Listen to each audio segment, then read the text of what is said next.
ഇന്ത്യയിൽ ആദ്യമായി മാതൃകാപരമായി ആളുകളെ ചേർത്ത് നിർത്താൻ, അവരെ സഹായിക്കാൻ, സർജറികൾ നടത്താൻ, അപൂർവ രോഗമുള്ള കുഞ്ഞുങ്ങളെ സഹായിക്കാൻ ഒക്കെ വേണ്ടിയിട്ടുള്ള വലിയ കാഴ്ചപ്പാടോടുകൂടിയ പദ്ധതിയാണ്. സ്പേസ് ഇക്കോണമി, കേരളത്തിന്റെ സാധ്യതകളെ നമ്മൾ നോക്കിയാൽ ISROയുടെ ആസ്ഥാനമാണ് തിരുവനന്തപുരം. ഇപ്പോൾ സ്പേസ് ഇക്കോണമി വലിയ ഒരു സാധ്യതയുള്ള ഏരിയയായി മാറിയിട്ടുണ്ട്.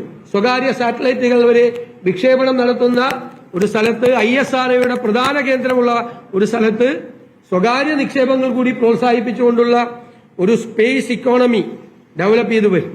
പട്ടികവർഗക്കാർക്ക് ആശ്വാസമാകുന്ന വയനാട്ടിലെ ട്രൈബൽ യൂണിവേഴ്സിറ്റി അവരുടെ ഇൻഡിജിനസ് നോളജിന്റെ കൂടി, പ്രാചീനമായ അറിവുകളെ കൂടി, ആധുനികമായ അറിവുകളെ കൂടി ഇന്റഗ്രേറ്റ് ചെയ്തുകൊണ്ടുള്ള വലിയൊരു കൺസെപ്റ്റാണ്, വലിയൊരിതാണ് അതിനുവേണ്ടി ചെയ്തിരിക്കുന്നത്.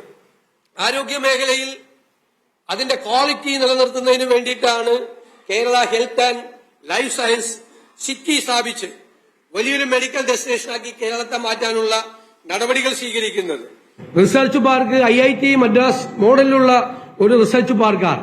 നേരത്തെ പറഞ്ഞതുപോലെ ഇന്ത്യയിൽ ആദ്യമായി സീനിയർ സിറ്റിസൺസിന് ഒരു വകുപ്പുണ്ടാക്കിയ സംസ്ഥാനമാണ് കേരളം. അത് ഒരു വെൽഫെയർ പ്രോജക്റ്റ് അല്ല, ക്ഷേമ പദ്ധതി അല്ല. അവരെ കൂടി നമ്മുടെ സമ്പദ് വ്യവസ്ഥയുടെ ഭാഗമാക്കാൻ, അവർക്ക് കൂടി ഒരുപാട് സംഭാവനകൾ ചെയ്യാൻ കഴിയുന്നവരെ ക്രിയേറ്റീവ് ആക്കാനുള്ള ഒരു പദ്ധതിയാണ്, സിൽവർ ഇക്കോണമിയാണ്. ആ സിൽവർ ഇക്കോണമി ഇന്ത്യ രാജ്യത്ത് ആദ്യമായി നടപ്പാക്കാൻ പോകുന്ന സംസ്ഥാനമാണ് കേരളം എന്നുള്ള പ്രത്യേകതയുണ്ട്. അതിന്റെ ഭാഗമായിട്ടാണ് പുതിയ അന്താരാഷ്ട്ര നിലവാരമുള്ള 6 മാസത്തേക്കുള്ള കെയർ ഗിവർ കോഴ്സുകൾ, അതിന്റെ സിലബസ് ഇന്റർനാഷണൽ സ്റ്റാൻഡേർഡ് ആയിരിക്കും. നഴ്സിംഗ് കോളേജുകൾ, മെഡിക്കൽ കോളേജുകൾ, പ്രൈവറ്റ് ആശുപത്രികൾ ഉൾപ്പെടെ, ഗവൺമെന്റ് ആശുപത്രികൾ ഉൾപ്പെടെ, മെഡിക്കൽ കോളേജുകൾ ഉൾപ്പെടെ ഈ 6 അന്താരാഷ്ട്ര നിലവാരമുള്ള 6 മാസത്തെ കെയർ ഗിവർ കോഴ്സ് നടപ്പാക്കിയാൽ പരിചരണത്തിന് ആളെ കിട്ടും, ഒരുപാട് തൊഴിൽ സാധ്യതകൾ നമുക്ക് വളർത്തി വരും. നമുക്കറിയാം, ഭൂമി ഒരു പ്രശ്നമാണ്. കേരളത്തിൽ വികസനത്തിന് വരുമ്പോൾ ഭൂമിയില്ല എന്നുള്ളതാണ്.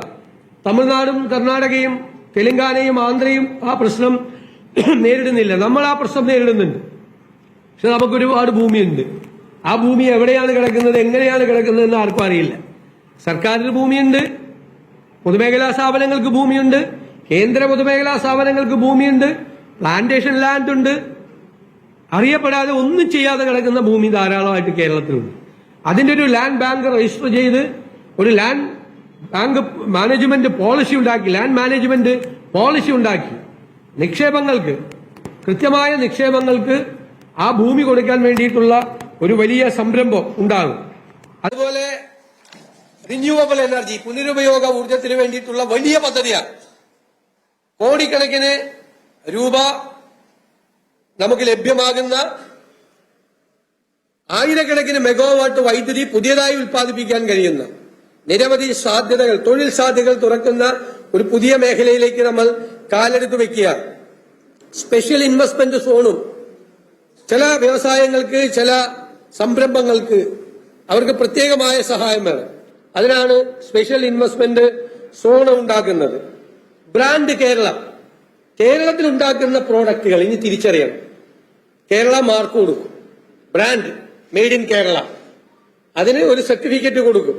ആ സർട്ടിഫിക്കറ്റ് കൊടുത്ത് കേരള ബ്രാൻഡ് എന്ന് പറയുന്ന നമ്മുടെ ഇവിടെ ഉൽപ്പാദിപ്പിക്കുന്ന മുഴുവൻ സാധനങ്ങളും നല്ല രീതിയിൽ ക്വാളിറ്റിയുള്ള സാധനങ്ങൾക്ക് ആ ക്വാളിറ്റി പരിശോധിച്ച് സർട്ടിഫിക്കറ്റ് കൊടുത്ത് കേരളത്തിൽ ഉൽപ്പാദിപ്പിക്കുന്ന ഉൽപ്പന്നങ്ങൾക്ക് വലിയ മാർക്കറ്റ് ഉണ്ടാക്കാനുള്ള ഒരു വലിയ സ്റ്റെപ്പാണ്.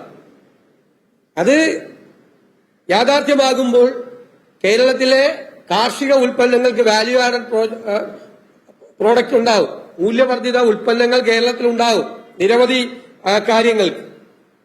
അതുപോലെ ഈ പ്ലാനിൽ ഒരു കുറവ് വരുത്തിയപ്പോൾ അത് പട്ടികജാതിക്കാരെ, പട്ടികവർഗക്കാരെ, മത്സ്യത്തൊഴിലാളികളെ ബാധിക്കാതിരിക്കാനുള്ള പ്രത്യേകമായ നിലപാട് ഗവൺമെന്റ് സ്വീകരിച്ചു.